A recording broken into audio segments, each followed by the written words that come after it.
জি, ইনশাআল্লাহ। السلام عليكم ورحمة الله وبركاته. بسم الله والصلاة والسلام على رسول الله وعلى آله وأصحابه أجمعين. أما بعد فأعوذ بالله من الشيطان الرجيم. بسم الله الرحمن الرحيم.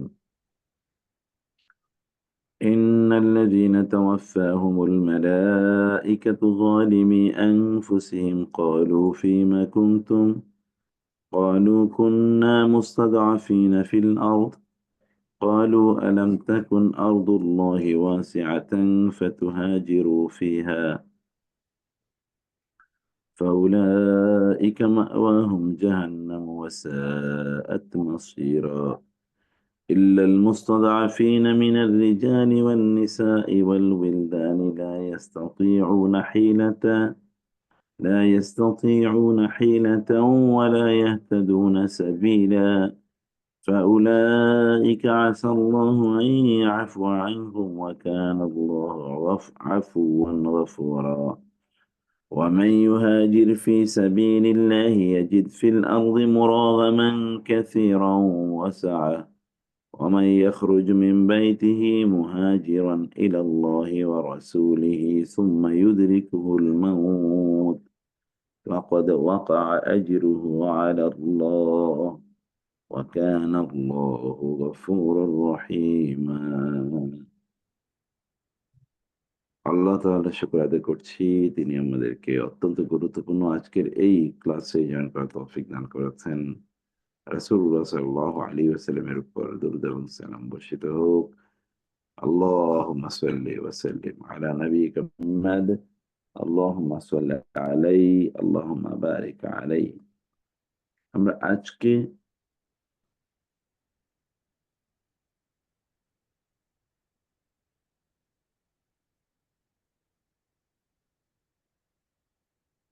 যে আয়াতগুলো পড়ছি, এই আয়াতগুলোতে আল্লাহ তাআলা তার দ্বীনের জন্যে অথবা ব্যক্তির দ্বীনকে রক্ষা করার জন্যে হিজরত করা, এটি যে তার জন্য বাধ্যতামূলক সে কথাটি বলেছেন। এই হিজরত এটা অব্যাহতভাবে চলবে।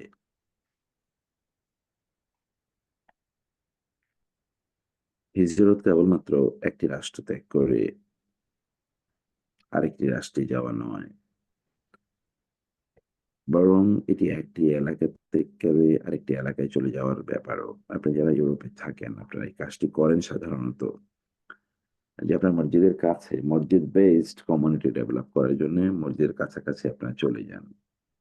দূরে থাকেন যে অঞ্চলে একটু মুসলিম বেশি, এরকম একটা কনসেনট্রেটেড এরিয়াতে আপনি চলে যান। এটা এক ধরনের হিজরত।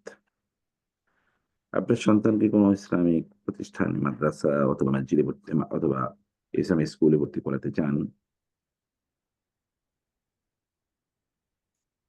তো সে কারণে আপনারা নিজের এলাকা থেকে ওই স্কুলে বা ওই মাদ্রাসার কাছাকাছি এরিয়াতে নিজেদেরকে নিয়ে যান, সেখানে বসবাস করার জন্য। এটাও এক ধরনের হিজরত। যে অঞ্চলে দিন প্র্যাকটিস করা যায় না, কারণ সেখানে দিন বিরোধী অনেক ধরনের কার্যকলাপ ঘটে, এখান থেকে একটা সেফার জোনে, যেমন আপনি মসজিদের কাছাকাছি চলে গেলেন অথবা এমন জায়গায় গেলেন যেখানে এই দিন বিরোধী কার্যকলাপ হয় না। হয়তো কাছাকাছি মসজিদ মাদ্রাসা নাই, তাও হতে থাকতে পারে, কিন্তু দিন বিরোধী এত কার্যকলাপ সেখানে ঘটে না। এরকম কোন জায়গায় হিজরত করে যাওয়া, চলে যাওয়া, এটা হিজরত। সাহাবায়ে কেরাম মক্কা থেকে মদিনায় তারা চলে গিয়েছিলেন। সাহাবায়ে কেরামরা মক্কা থেকে মদিনায় হিজরত করে গিয়েছিলেন। এই যে মক্কা থেকে মদিনায় হিজরত করে যাওয়াটা, এটা তাদের জন্য ফরজ ছিল। এটা তাদের জন্য ফরজ, বাধ্যতামূলক ছিল। কিন্তু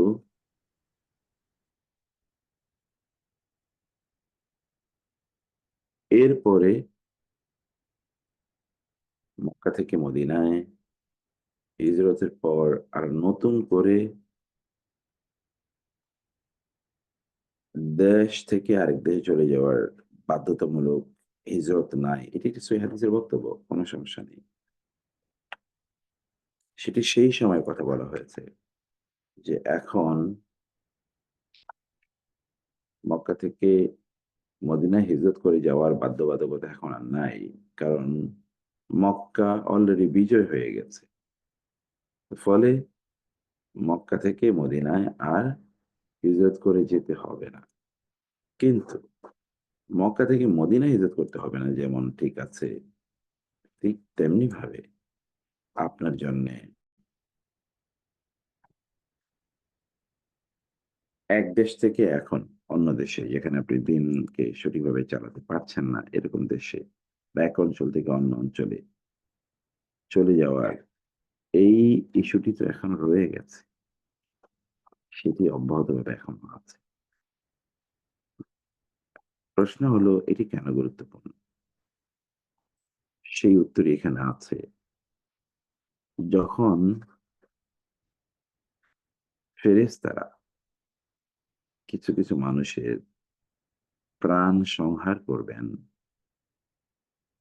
কিন্তু তারা আসলে বিভিন্ন অন্যায়, অপরাধে অথবা বিভিন্ন শিরকি কার্যকলাপে আল্লাহ বিরোধী বিভিন্ন কাজে তারা লিপ্ত ছিল। তখন ফেরেশতারা তাদেরকে বলবেন, "ফিমা কুনতুম?" কি ব্যাপার? তোমাদের নাম তো আব্দুল্লাহ এবং আব্দুস সালাম, আয়েশা, ফাতেমা। তারপরেও তোমরা জাহান্নামে যাচ্ছ কেন? বা তোমাদের আমলনামা এরকম অপরাধপূর্ণ কেন? তখন তারা বলবে, "কুন্না মুস্তাদআফিনা ফিল আরদ।" আমরা জমিনে দুর্বল ছিলাম। আমাদেরকে দুর্বল করে রাখা হয়েছিল। নিপীড়িত, নির্যাতিত ছিলাম। সেই কারণে আমরা ইবাদত করতে পারি নাই, বরং ক্রিসমাস ডে উদযাপন করেছি, বড়দিন অথবা জন্মাষ্টমী এগুলোতে আমাদের অংশগ্রহণ করতে হয়েছে। অথবা আমরা সালাত আদায় করতে পারতাম না, আমাদেরকে বাধা দিত অথবা আমাদেরকে সময় দেয়া হতো না। এ কারণে নামাজ পড়তে পারতাম না। আমরা দিনই পরিবেশ মেইনটেইন করতে পারতাম না, কারণ সেখানে দিন ছিল না। আমাদের সন্তানদেরকে দিন শিখাতে পারি নাই, কারণ কোনো আয়োজন ছিল না। আমরা বিভিন্ন হারাম উপকরণে লিপ্ত হয়ে গিয়েছিলাম, কারণ এগুলো সমাজের বাধ্যতামূলক এলিমেন্ট ছিল। আমরা এগুলো থেকে বের হতে পারিনি। এরকম তিনি অনেক দুর্বলতার কথা বলবেন। তখন ফেরেশতাদের তাদেরকে লক্ষ্য করে বলবেন, "আলাম তাকুন আরদুল্লাহি ওয়াসিআতান ফাতুহাজিরু ফিহা?" আল্লাহর জমিন কি প্রশস্ত ছিল না যে তোমরা সেখানে হিজরত করে যেতে এরকম প্রশস্ত দিকে ছিল না? ছিল তো। কিন্তু তোমরা তোমাদের নিজের স্বার্থে, দুনিয়ার স্বার্থে তোমরা সেই সমাজে থেকে গিয়েছিলে। তোমরা সেফার কোন সমাজে যেতে চাওনি। অথবা তোমরা একই সমাজে কিন্তু ওই অংশে চলে যেতে চাও নাই, যে অংশে গেলে তুমি দিন প্র্যাকটিস করতে পারবা। এর মানে এটা নয় যে আপনি অমুসলিম কোন সমাজে বসবাস করতে পারবেন না। পারবেন। But what is the intention? নিয়তটা কি? এবং সেখানে থেকে আপনি দিন প্র্যাকটিস করতে পারছেন কিনা? নিয়ত যদি হয় কেবল দুনিয়ার ইনকাম, এটা অবশ্য হারাম না। কিন্তু আপনি দিনের প্রতি আপনার কোনো কনসার্ন, উদ্বেগ নাই। দুনিয়ার প্রতি আপনার প্রচন্ড লোভ এবং enthusiasm, আগ্রহ রয়েছে। সেই কারণে আপনি কোনো পশ এরিয়াতে, পশ কান্ট্রিতে গিয়ে অথবা একটি ক্রাইম প্রোন এরিয়াতে গিয়ে বসবাস করছেন। ক্রাইম প্রোন বলতে আমি ধর্মীয় দৃষ্টিভঙ্গি থেকে বলছি। যেখানে দিন বিদ্বেষী কার্যকলাপ হয়, যেখানে শরিয়ার ভায়োলেশন হয়, ইসলামের ভায়োলেশন হয় প্রতি মুহূর্তে। এরকম কোন জায়গায় গিয়ে আপনি বসবাস করছেন। ওইখান থেকে আপনি বেরই হচ্ছেন না। কারণ ওখানে আপনি কিছু সুযোগ সুবিধা এখানে অর্জন করছেন। তারপরেও অনেক কর্পোরেশন এথিক্স থেকে কাটছে, ভ্যালু এথিক্স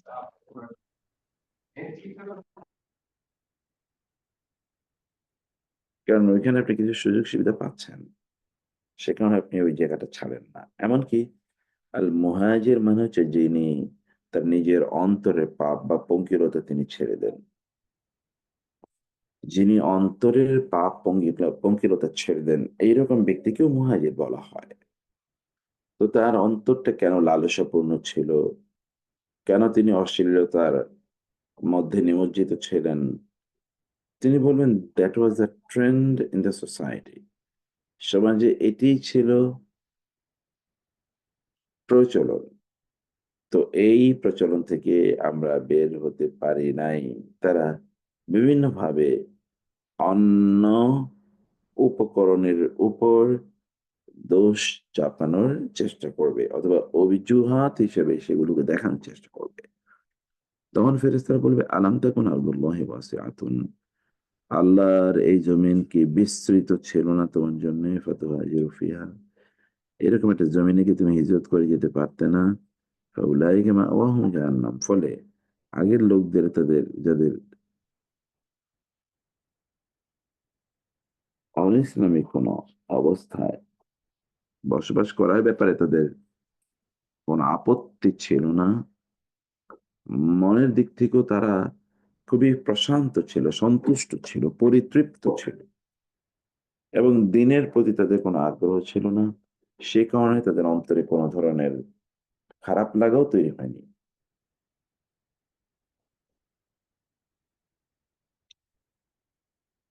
সর্বোপরি ওই সমাজকে, ওই সমাজের মধ্যে বসে থাকার অথবা ওই সমাজে বসবাস করার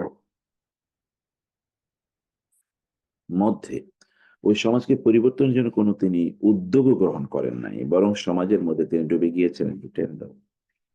সমাজের মধ্যে তিনি ডুবে গিয়েছিলেন, সমাজের ট্রেন্ডকে তিনি গ্রহণ করেছিলেন, সমাজের অশ্লীলতার সাথে গা ভাসিয়ে দিয়েছিলেন।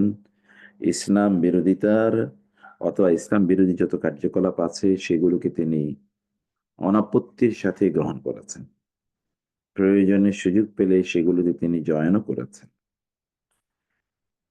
এইরকম ব্যক্তি তো এটাকে পরিবর্তনের কোনো উদ্যোগ নেই নাই। তিনি কাউকে দাওয়াত দেন নাই, অন্যদের কাছে তার দেনই, অথবা আল্লাহর প্রতি তার আত্মসমর্পণের নজিরগুলো, উপমাগুলো, উপাখ্যানগুলো, উপাদানগুলো উপস্থাপন করেন নাই। আল্লাহ তাআলা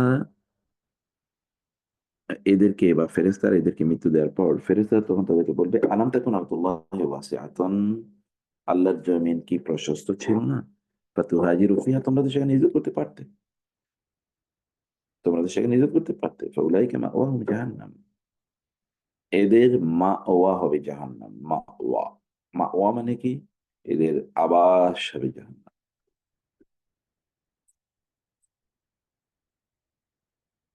এদের আশ্রয়স্থল হবে জাহান্নাম। ওয়া সাআত মাসীরা, আর তা কতই না নিকৃষ্ট প্রত্যাবর্তনের স্থল।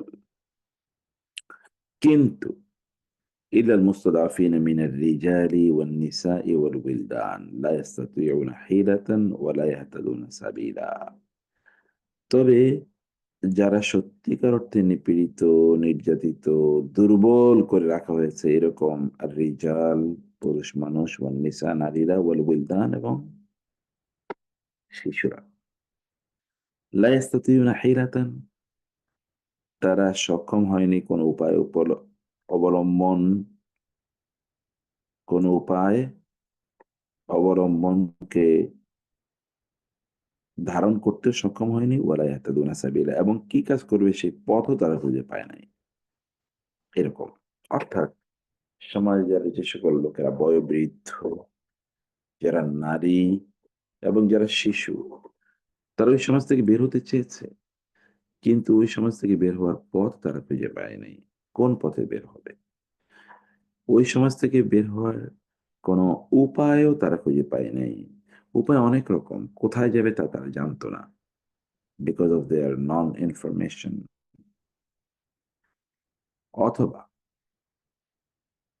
তারা একাকী মুভ করার মতো সামর্থ্য তাদের ছিল না, অথবা তাদের মুভ করার মতো অর্থনৈতিক অবস্থাও ছিল না, অথবা তারা এক ধরনের বন্দিত্বের জীবনযাপন করতো, তারা চাইলেও সেখান থেকে যেতে পারতো না। কিন্তু তারা সেখানে আল্লাহ তাআলার কাছে প্রার্থনা করতেন প্রতি মুহূর্তে, "হে আল্লাহ, এই জনপদ থেকে আমাদেরকে বের করে নিয়ে আসো। এখানে যারা জুলুম করছে, এই জালিম জনপদ থেকে তুমি তুমি আমাদেরকে একটু নিরাপদ অবস্থায় নিয়ে যাও।" এরকম অন্তরে তাদের প্রার্থনা রয়েছে এমন ব্যক্তিদেরকে,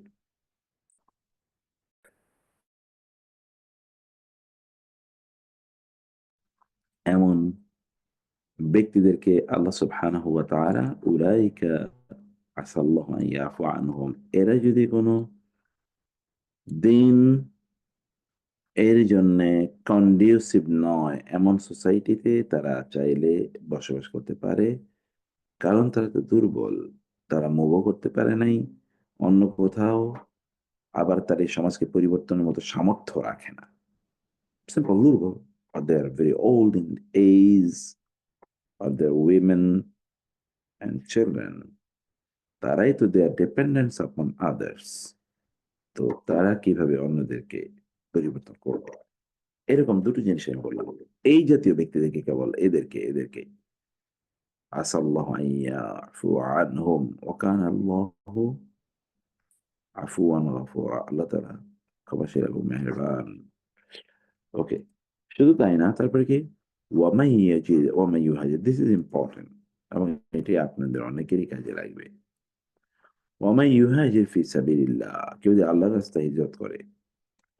আল্লাহর রাস্তায় হিজরত মানে হচ্ছে আল্লাহ তাআলার সন্তুষ্টির জন্যে কোন একজন ব্যক্তি তার পরিচিত এবং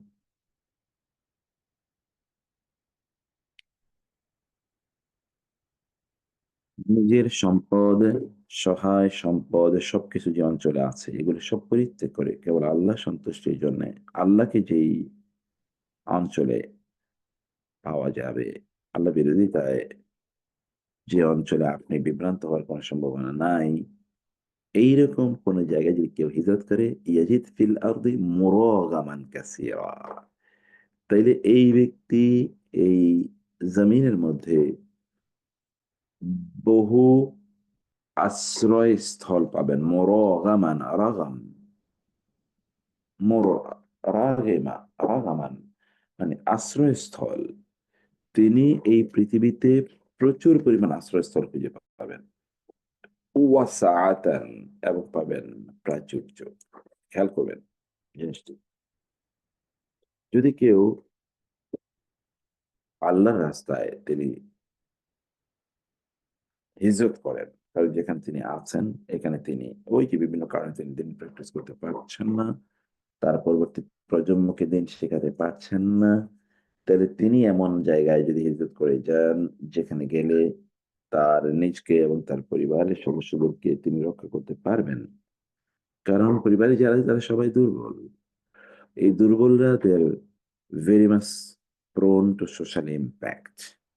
তার সমাজের যা কিছু ঘটে এর মাধ্যমে তারা প্রভাবিত হন। বিশেষ করে শিশুরা প্রভাবিত হন। বিশেষ করে নারীরা এবং শিশুরা প্রভাবিত হন।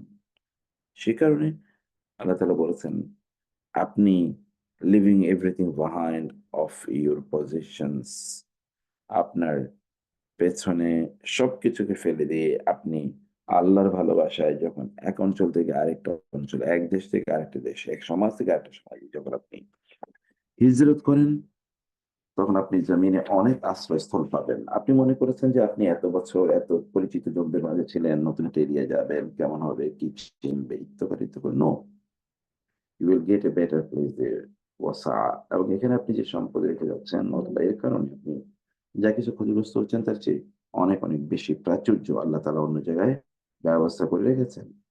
ومن يخرج من بيته مهاجرا إلى الله ورسوله ثم يدركه الموت فقد وقع أجره على الله। আর কোন একজন ব্যক্তি তিনি যদি তার বাড়ি থেকে, তার বসত বাড়ি থেকে আল্লাহ এবং তার রাসূলের সন্তুষ্টির জন্য হিজরত করেন, কিন্তু পথিমধ্যে তার মৃত্যু হয়েছে, ফাকাদ ওয়াকা আজরুহু আলাল্লাহ। তাহলে তিনি অবশ্যই তার নিজের প্রতিদান এর মালিক হবেন।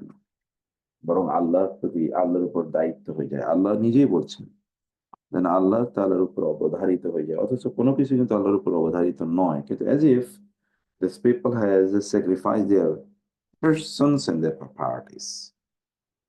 তাদের নিজের সম্পদ এবং এমনকি জীবন তারা স্যাক্রিফাইস করেছে আল্লাহ তাআলার ভালোবাসা এবং আল্লাহর দ্বীনকে যেন আরো ভালোভাবে তারা নিজের জীবনে বাস্তবায়ন করতে পারে সেই কারণে। এবং এই কারণে আল্লাহ সুবহানাহু ওয়া তাআলা এই ব্যক্তির জন্য বললেন, ফাকাদ ওয়াকা আজরুহু আলাল্লাহ। এই সকল ব্যক্তির প্রতিদান তারা পাবেই। আল্লাহর উপর এটা বাধ্যতামূলক হয়ে যায় যে আল্লাহ তাআলা তাদেরকে তাদের প্রতিদান প্রদান করবেন। ওয়া কানা আল্লাহু গফুরুর রহিমা। আল্লাহ তাআলা মেহেরবান এবং ক্ষমাশীল। আল্লাহ মেহেরবান এবং ক্ষমাশীল। তো সামগ্রিকভাবে যে বিষয়টি আমরা বুঝলাম যে আপনি যেকোনো জায়গায় হোক না কেন, এটা কেবল অমুসলিম দেশের কথা বলছি না, এমনকি মুসলিম প্রধান দেশের কথা বলছি। যেমন বাংলাদেশের কথা বলি। আপনি এখানে অবস্থান করছেন, থাকছেন। কিন্তু যেখানে আপনি আছেন, এখানে কেবল চারিদিকে অশ্লীল নৃত্য, গান, বাদ্য এবং কুফরি, শিরকি, বেদাতি কাজে লিপ্ত সকল লোকেরা, including the imam of the masjid, and there is no masjid around there. There is no religious school, Islamic school or madrasa or Islamic community যেখানে আপনি আপনার সন্তানদেরকে পাঠাতে পারেন। তাহলে সেখানে ইসলামিক লাইফস্টাইল শিখবে, আরো অনেক কিছু। অথবা যেখানে আপনি আছেন এখানে মুসলমানদের সংখ্যা খুবই কম। অমুসলিমদের সংখ্যা এত ব্যাপক যে আপনি তো আপনার সন্তানকে দিন শিখাতেও পারছেন না। আর তার পিয়ার প্রেশারস বা ফ্রেন্ডদের সাথে তো মিশতে হবে। এছাড়া তো সমাজে বাঁচা যায় না। একঘরে হয়ে আইসোলেটেড জীবন তো ইসলাম আপনাকে অনুমোদন করে না। আপনাকে বলছে সামাজিক জীব হিসেবে আপনাকে কাজ করতে হবে। সেই অবস্থায় আল্লাহ তাআলা এর সন্তুষ্টির জন্যে যদি আপনি এই জায়গাটি, এমনকি বাংলাদেশের কথা বলছি, এখান থেকে যদি আপনি আরেকটা এমন সেফার অথবা মোর আপনার এমন এনভায়রনমেন্ট আপনি গেলেন যে এনভায়রনমেন্টে আপনি ইসলামকে আরো বেশি প্র্যাকটিস করতে পারবেন। সেই জায়গায় সেই জায়গায় আপনি আল্লাহ সুবহানাহু ওয়া তাআলার পক্ষ থেকে বিশাল প্রতিদান তো আখিরাতে পাবেনই। দুনিয়াতে এর বদলা আল্লাহ তাআলা আপনাকে সাথে প্রদান করবেন। সাহাবায়ে কেরামের অবস্থা দেখেন, মক্কায় তারা সব রেখে গেছে। তাদের অন্তরে এই সকল সম্পদের প্রতি খুব বেশি মায়া, মমতা, ভালোবাসা এগুলো কোনো কিছু ছিল না। তারা মদিনায় চলে গেছেন। আল্লাহ তাআলা মদিনাকে তাদের জন্য একটা সেফ জোনে পরিণত করেছেন। মোর প্রেস্টিজিয়াস, ফুল অফ বারাকা আর অনেক কিছু। এই সেম আপনার জন্য ঘটবে। কেবল you will have to change your intention. কেবল নিয়তটাকে আপনার পরিশুদ্ধ করে নিতে হবে। আজাদ ভাই বলেছেন, তাবলীগ জামাত যে চিল্লা দেয় সেটি কি আল্লাহর রাস্তায় হিজরত হিসেবে গণ্য হবে? না। এটা তো হিজরত নয়। হিজরত মানে হচ্ছে সবকিছু নিয়ে আপনি এক জায়গা থেকে আরেক জায়গায় চলে যান।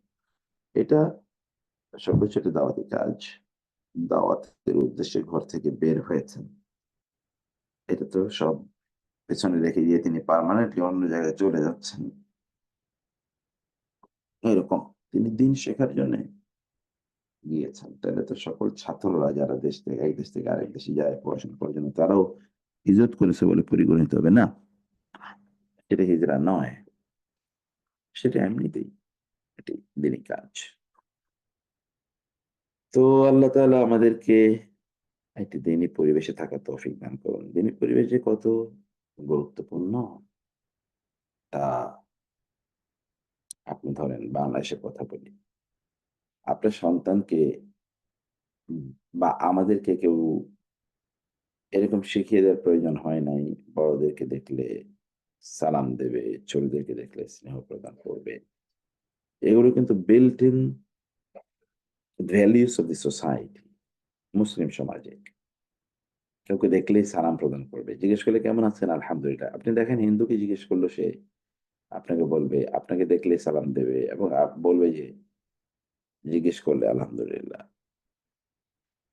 এগুলো, এটা সমাজের অথবা আপনি শুনতেই দেখবেন এগুলো আপনি শিখে যাচ্ছেন।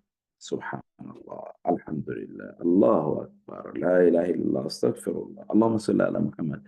এগুলো দেখবেন সব কিন্তু আপনি সমাজের আমি বহু অমুসলিমদেরকে বিশেষ করে হিন্দুদেরকে দেখেছি ধর্মীয় শিক্ষক হিসেবে বিভিন্ন স্কুলে সমগ্র বাংলাদেশেই তারা কিন্তু অনেক সূরাও মুখস্থ জানে।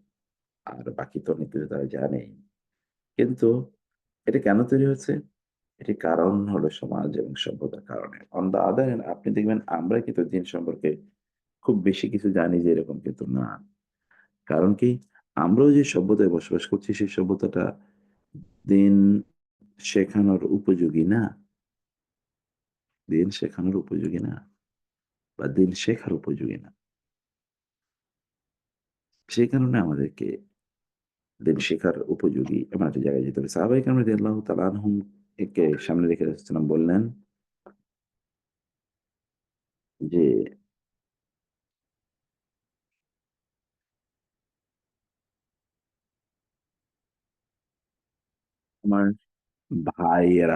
আমার ভাইয়েরা, তিনি বললেন, "আমার ভাইয়েরা এই করবে, সেই করবে।" সাহাবায়ে কেরাম বলবেন, "আলাসনা বিইখওয়াতিকা ইয়া রাসূলুল্লাহ।" ইয়া রাসূলুল্লাহ আমরা কি আপনার ভাই না? রাসূল বললেন, "লা, তোমরা বরং আমার সাথী।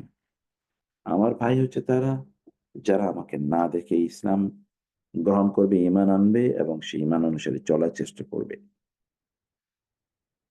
সুবহানাল্লাহ! এই যে আপনাদের কথা রাসূল সাল্লাল্লাহু আলাইহি ওয়াসাল্লাম বলেছেন, যে আপনারা রাসূল সাল্লাল্লাহু আলাইহি ওয়াসাল্লামের ভাই। আপনারা রাসূল সাল্লাল্লাহু আলাইহি ওয়াসাল্লামের ভাই।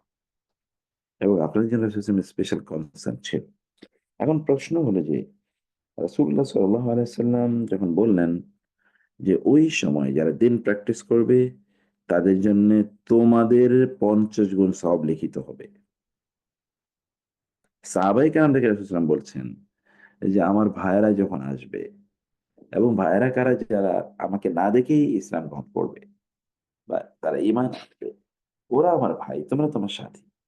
এখন তারা ওই সময়ে ইসলাম প্র্যাকটিস করার জ্বলন্ত অঙ্গার হাতে রাখার মতো ভয়াবহ হবে। সে অবস্থায় তোমরা যদি মানে রাসূল ইসলাম এর সময় সাহাবায়ে কেরামরা তারা এখন সাহাবায়ে কেরাম জিজ্ঞেস করলেন, "এটা কেন হবে?" রাসূল বললেন, "তোমরা এমন সময় বসবাস করো যখন দিন প্র্যাকটিস না করাটা হলো ডিসক্রেডিট।" এমনকি কোন একজন ব্যক্তি তিনি নামাজে আসেন নাই, জামাতে আসেন নাই। সাহাবায়ে কেরামরা তাকে না দেখলে মনে করতেন সে কি মুনাফিক হয়ে গেছে নাকি? সে আসলো না কেন? এটা সামাজিক প্রেশার ছিল। এমনকি জামাতে অংশগ্রহণের। বুঝতে পেরেছেন? নামাজের জামাতে অংশগ্রহণের। নাইলে ওনারা মনে করতেন তিনি তো প্রকৃত মুনাফিক। নইলে তিনি নামাজে আসলেন না কেন? আর আমরা এখন অনেকটা আমাদের সমাজে এরকম না থাকলেও কমপক্ষে এতটুকু আছে জুমার দিন আপনি বাসায় থাকতে পারবেন না। আপনার ওয়াইফও আপনার বাসায় থাকতে দেবে না। কেউ আপনাকে বাসায় থাকতে দেবে না। আপনার হাসব্যান্ড মানে মহিলাদের যেহেতু যে যাওয়া ফরজ না সে কারণে সেটা বাদ দিলাম। মানে আপনার ওয়াইফও আপনাকে থাকতে দেবে না। বলে, "যাও মসজিদে যাও, সবাই গেছে তুমি সেখানে যাও, নামাজ পড়ে আসো।"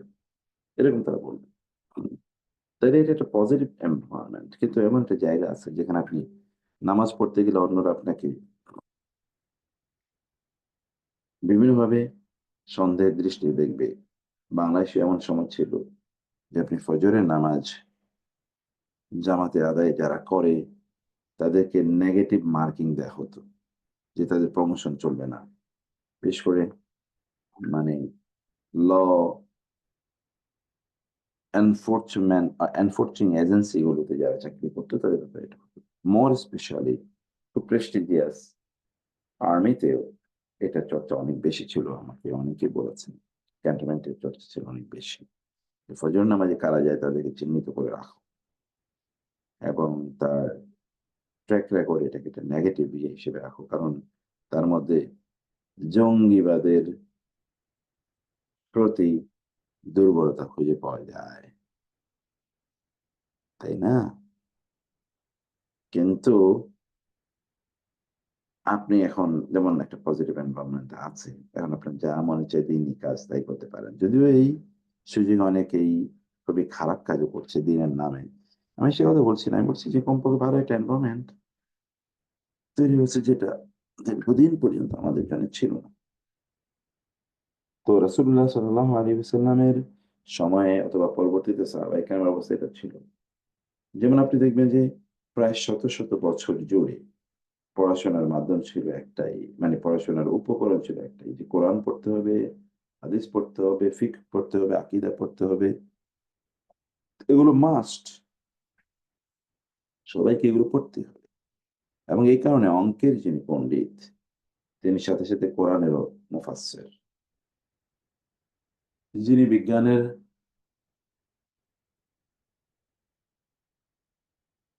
কেমিস্ট্রি বা আলকিমিয়া এর জনক, তিনি পাশাপাশি কোরআনেরও বড় মুফাসসির, হাদিসের বড় মুহাদ্দিস। কোন এক সময় এটা ছিল এমন যে হাদিস পড়ার জন্যে লোকেরা ছুটে বেড়াতো, এটা ছিল তাদের জন্য সম্মানের। যেমন ইমাম বুখারী, মুসলিম, তারা ছুটে বেড়াতেন পৃথিবীর এই প্রান্ত থেকে অন্য প্রান্তে হাদিস শেখা এবং শেখানোর জন্য। That was the dignity on. এখন যেমন আপনি খুব বুয়েটে পড়ছেন, মেডিকেল কলেজে পড়ছেন, ঢাকা বিশ্ববিদ্যালয়ে পড়ছেন, হার্ভার্ডে পড়ছেন, অক্সফোর্ডে পড়ছেন।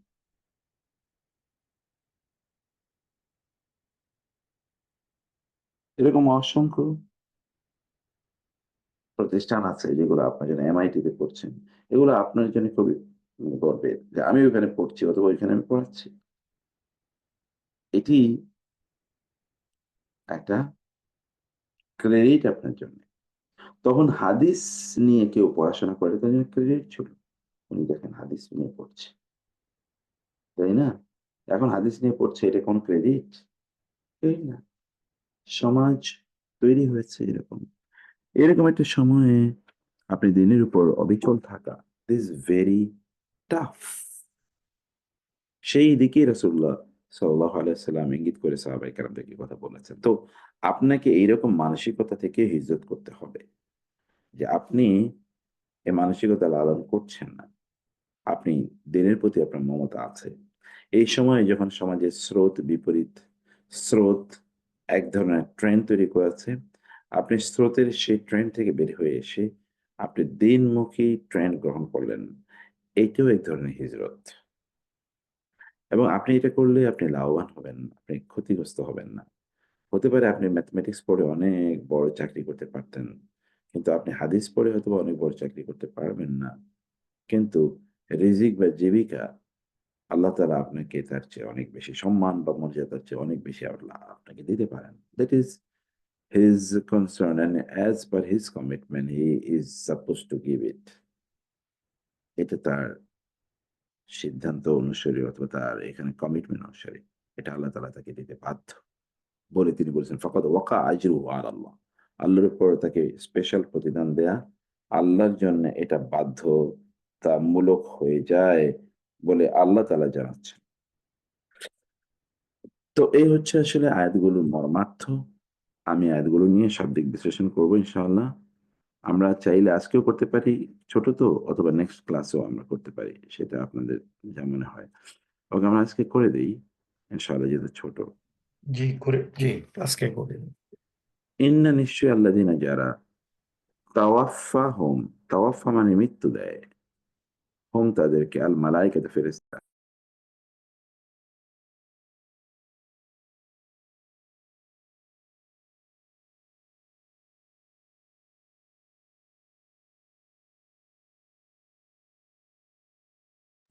যে সকল ব্যক্তিরা নিশ্চয়ই আল্লাযীনা যাদের তাওয়াফফা মৃত্যু দেবে, জান কবজ করবে, হুম তাদের, আল মালায়েকাতু কারা? ফেরেশতারা।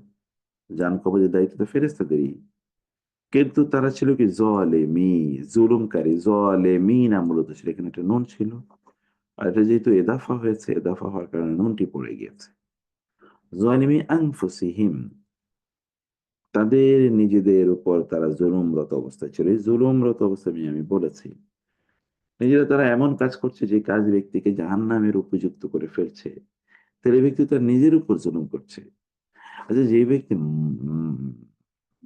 ওয়াইন সেবন করে, ওয়াইন এর মাধ্যমে সে তার নিজকে ডেঞ্জারের মুখে নিয়ে যাচ্ছে না? অতএব তার ক্ষতি কে করলো? তার ক্যান্সার সহ অসংখ্য বিভিন্ন ধরনের রোগ হবে। কে তার ক্ষতি করলো? তার ক্ষতি তো সে নিজ করেছে। তার নিজের উপর সে জুলুম করেছে। এটা একটা জিনিস। অর্থাৎ কিয়ামতের দিন এই ব্যক্তি অথবা একজন ব্যক্তি দুনিয়াতেই তিনি দিন বিরোধী কাজ করতে করতে তার শরীরের এবং মনের সকল শান্তি প্রশান্তি সব দূর হয়ে গেছে। এগুলো সব অশান্তিতে পরিপূর্ণ হয়ে গেছে। তাহলে এই যে তার নিজের উপর তিনি যে অশান্তিগুলো আরোপ করলেন, এই আরোপগুলো তো তার নিজের উপর তিনি জুলুম করলেন। অতএব যে সকল ব্যক্তিরা তাদের নিজের উপর জুলুমরত অবস্থায় ফেরেশতারা তাদেরকে মৃত্যু দেয়। This very important. মৃত্যু দেয় ফেরেশতারা, কিন্তু তারা বিভিন্ন অপরাধের মধ্যে লিপ্ত। এবং এই অপরাধ কেন তারা করছে? কারণ তারা যে সোসাইটিতে বসবাস করছে, যে সেটিং এন্ড এনভায়রনমেন্ট তারা আছে, সে এনভায়রনমেন্টে দিনই কাজ করা যায় না। ফলে ওই খারাপ কাজে তারা অভ্যস্ত হয়ে পড়েছে। ক্বালু, তখন ফেরেশতারা বলবে, ফীমা কুনতুম। ফী মানে মধ্যে, মা মানে কিসের? কুনতুম, আসসালামু আলাইকুম মুক্তার ভাই। জি, জি। ফেরেশতারা তো সবারই জান কবজ করবে, এখানে আলাদা করে বুঝলাম না। না, ফেরেশতারা আলাদা তো করে বলেন নাই তো। মান- আলাদা হলো এই যে এইটা যালিমি আনফুসিহিম, এটা হলো আলাদা। ফেরেশতারা খালি যখন, জুলুম কাজই করবে কেন? জুলুম যে করেনি তারও তো করবে।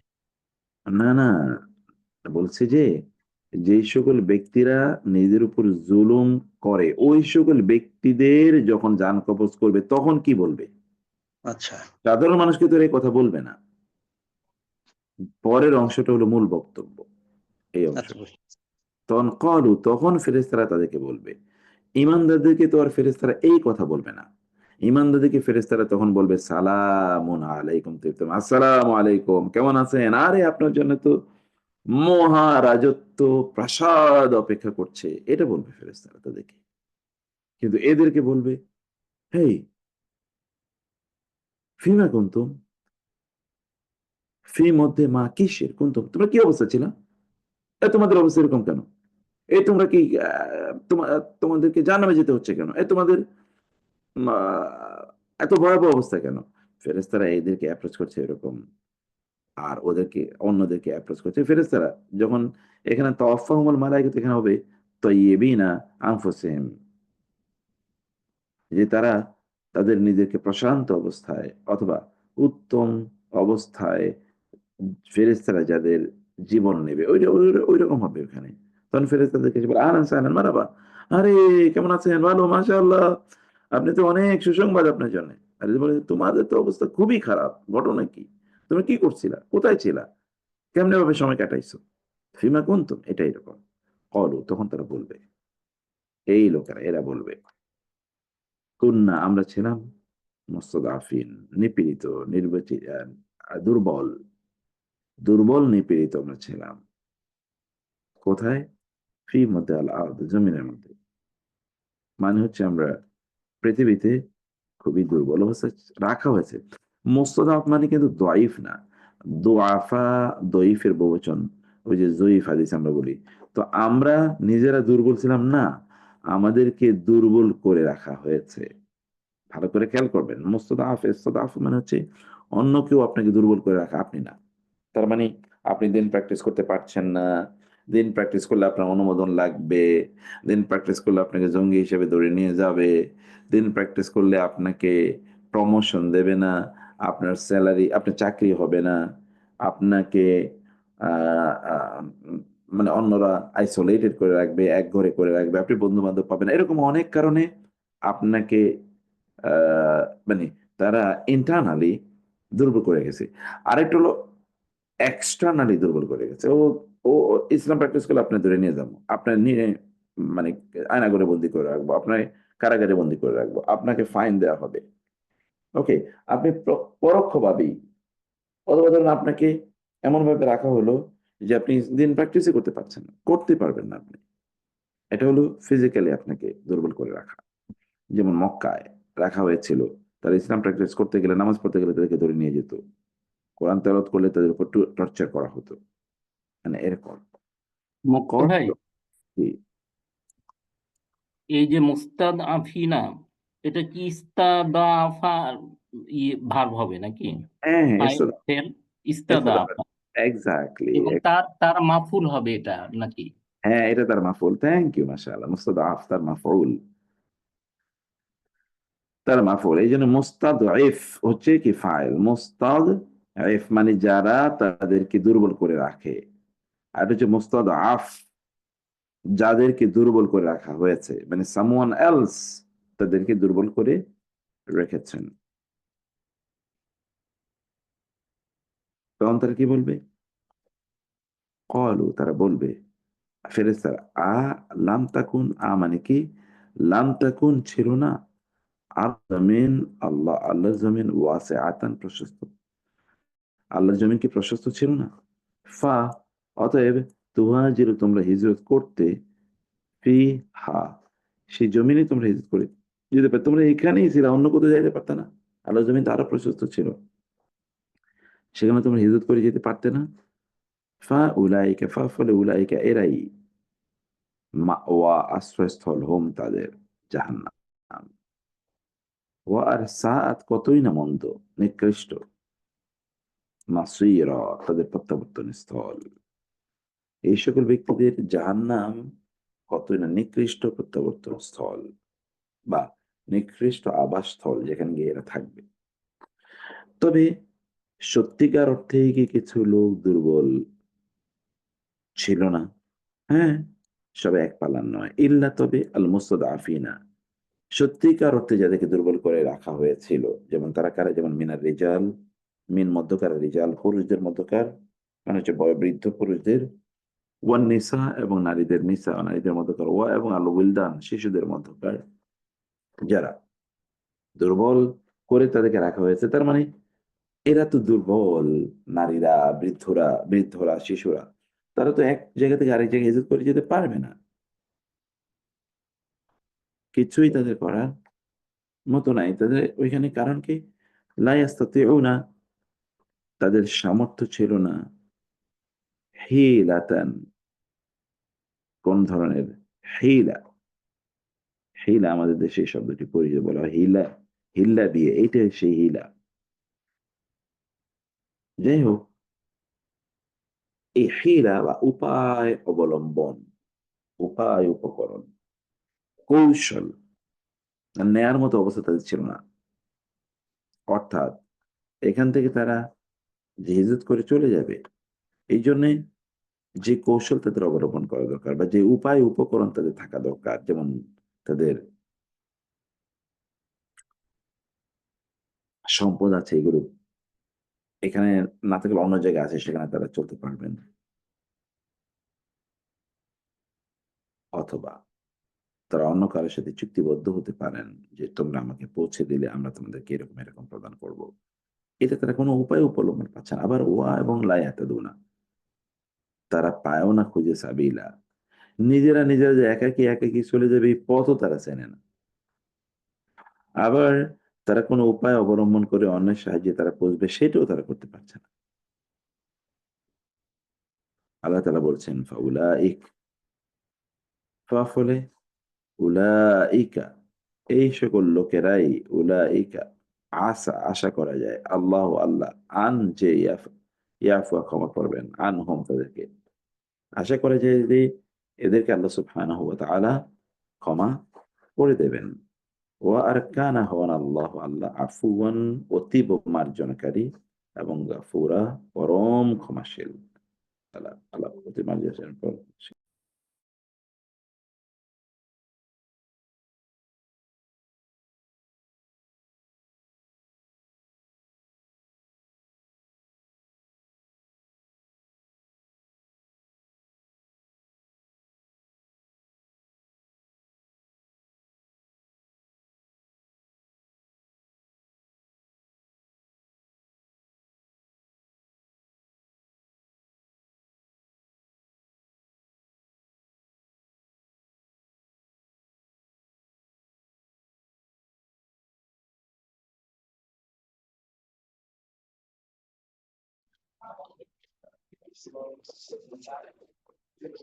শুনতে পাচ্ছি না।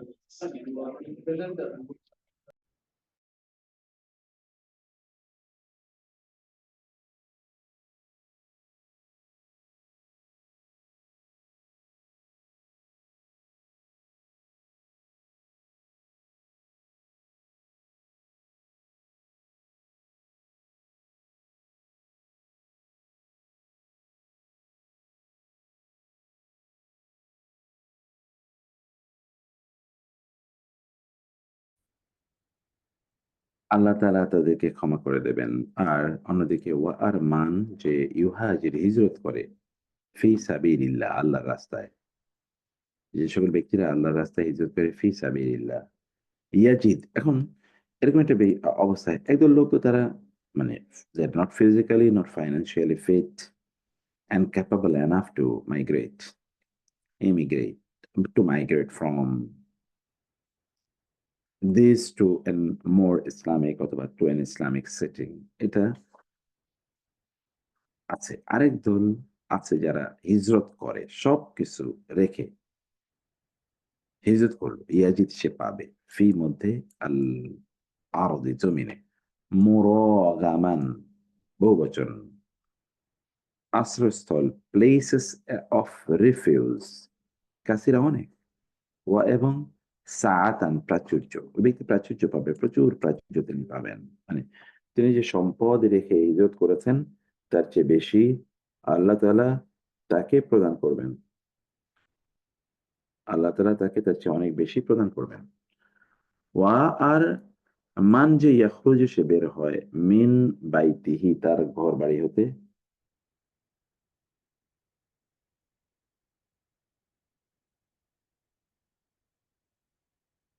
মুহাজিরান হিজরত করার উদ্দেশ্যে ইলাল্লাহি আল্লাহর দিকে ওয়া এবং রাসূলিহি তার রাসূলের উদ্দেশ্যে কোন একজন ব্যক্তি যেই ব্যক্তি আল্লাহ এবং তার রাসূলের উদ্দেশ্যে মানে তাদের সন্তুষ্টির উদ্দেশ্যে হিজরত করার জন্য ঘর থেকে বের হয় সুম্মা অতঃপর ইউদরিক হু আদ্রাকা ইউদরিক পায় তাকে আল মাউত মৃত্যু তাকে পায় ফাতাইলা কদ অবশ্যই ওয়াকা পড়ে আজরুহু তার প্রতিদান আলাল্লাহ আল্লাহর উপর তখন আল্লাহ সুবহানাহু ওয়া তাআলা এর উপর তার প্রতিদানটি পড়ে অর্থাৎ আল্লাহর উপর তারই প্রতিদান প্রদানের দায়িত্ব পড়ে যায় ওয়াকানাল্লাহু গফুর রাহিমা ও আর কানা হন আল্লাহু আল্লাহ ক্ষমাশীল গফুরান এবং রাহিমান অতীব দয়ালু। তো জাযাকুমুল্লাহ খায়র অনেক হয়ে গেছে প্রায় 10টা বেজে গেছে। আল্লাহ তাআলা সবাইকে অনেক কল্যাণে রাখুন। নেক্সট ক্লাসে দেখা হবে। সবগুলো লেকচার শিট আমি দিয়ে দিয়েছি। আল্লাহ সুবহানাহু ওয়া তাআলা সবাইকে অনেক অনেক কল্যাণ দান করুন। আল্লাহুম্মা আমিন। হাদা ওয়া সাল্লাল্লাহু সুবহানাহু ওয়া তাআলা নবিয়িনা মুহাম্মদ ওয়া আলিহি ওয়া সাহবিহি আজমাইন। সুবহানাকা আল্লাহুম্মা ওয়া বিহামদিকা আশহাদু আন লা ইলাহা ইল্লা আনতা আস্তাগফিরুকা ওয়া আতুবু ইলাইক। ওয়াসসালামু আলাইকুম ওয়া রাহমাতুল্লাহি ওয়া বারাকাতুহু।